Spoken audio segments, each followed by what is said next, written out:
in towns that are suffering from depopulation, the subject of immigration is often discussed, because in many of these towns we have maybe one bar that if it closes, we don't have a bar anymore, or many other jobs that have no workforce, and then the town as a result ends up losing its vitality, and all of this becomes exacerbated.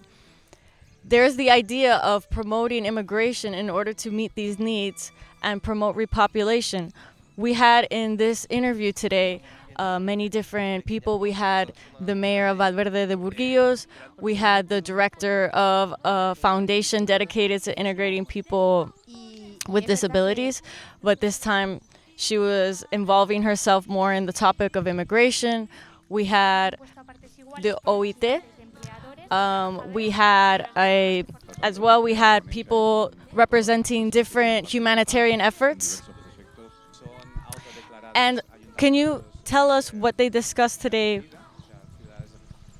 Well, they discuss some topics that are familiar, the issues of migration, the reasons that people migrate to other places, and they also discuss how, well, it's an urban phenomenon mostly, especially of illegal immigration.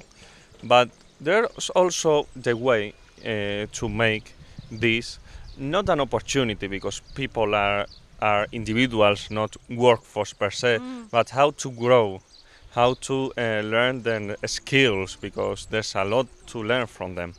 How can they integrate, but integrate in a way that is not homogenize the cultures, their history, which is something that sometimes is implicit, no, the homogenization of people, but how in that diversity they can contribute and change the outcome of a certain municipality, how to grow, how to develop initiatives, and eventually, with all that culture of immigration, how to build more powerful networks of migrants, locals, which are the union of hopes and projects.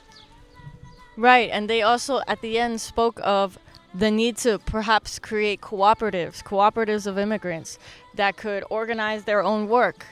And in this way, they also are their own entrepreneurs, they're their own bosses.